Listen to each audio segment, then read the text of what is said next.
Craig, something we've heard a lot of on this show, especially from Steve Nicol, is that Tuchel needs to settle on his front three or front four. In the last couple of games, it seems as he's done that, and it's not including Timo Werner. Is that the right call? I think at the moment it is. I didn't see the Porto game.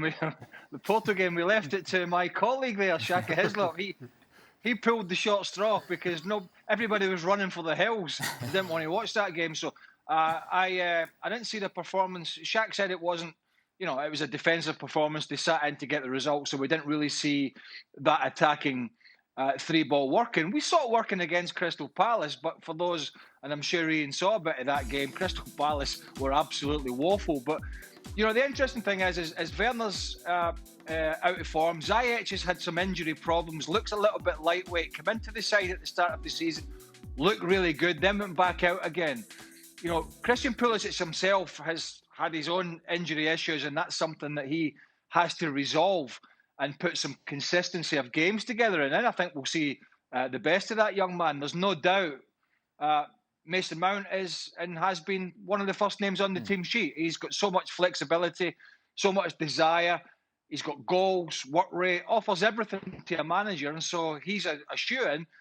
But the other side of the coin is lots of people have been scratching their head, pundits and supporters, and I suppose coaches looking at Kai Havertz and his transition from the Bundesliga to the Premier League is just where's his best position, because he did play in several positions for Leverkusen. He was successful playing through the middle for them for a period. And at this moment in time, that position that he's played recently looks more likely that you're going to see a better Kai Havertz potentially in that position than he has been, say, out wide or a little bit deeper. So that's been a bit of a head scratcher. And with the loss of form of one or two others, that's given Tuchel the opportunity to try some different personnel within that formation. And as Stevie Nicol said, Havertz has got the ability to knit things together without being a natural front man. He does have the ability to knit things together. I just don't think we've seen it consistently at Chelsea so far, primarily because he's played all over the place and we're still finding out where his best position long-term is going to be. Ian, Chelsea are still chasing that first trophy under Thomas Tuchel. Obviously, Manchester City trying to get the quadruple. They're both in the Champions League semifinals. Who do you suppose needs this more?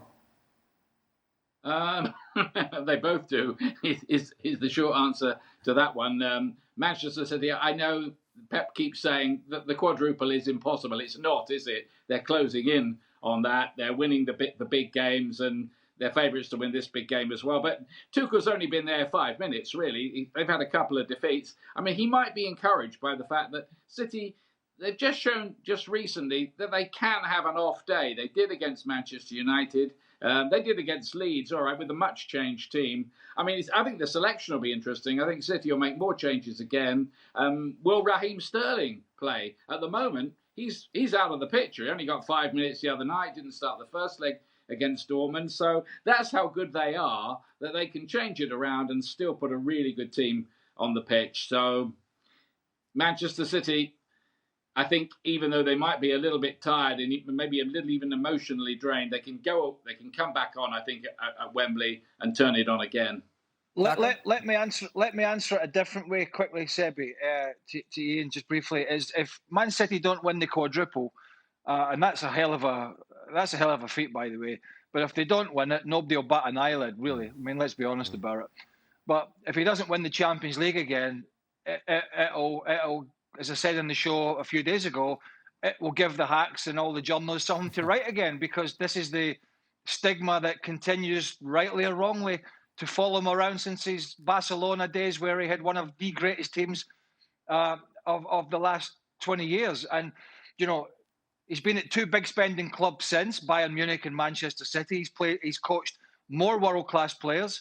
They have the artillery to win this competition. But so far at both those clubs, he's failed. So that one will bring the most heat on Guardiola. If they win the quadruple, obviously, then he could probably walk away into the sunset. But if he wins the FA Cup and loses the Champions League, there will be headlines about his inability to once again get a big spending club over the line. And that's not going to go away until he gets that done. So he knows that. And I think at the end of the day, He'd love to win all 4, but he needs the Premier League, and he definitely needs the Champions League just to get that off his back. Well, thank you very much for watching ESPN on YouTube. For more sports highlights and analysis, be sure to download the ESPN app. And for live streaming, premium content, and let's not forget as well, ESPNFC 7 days a week. Subscribe to ESPN+.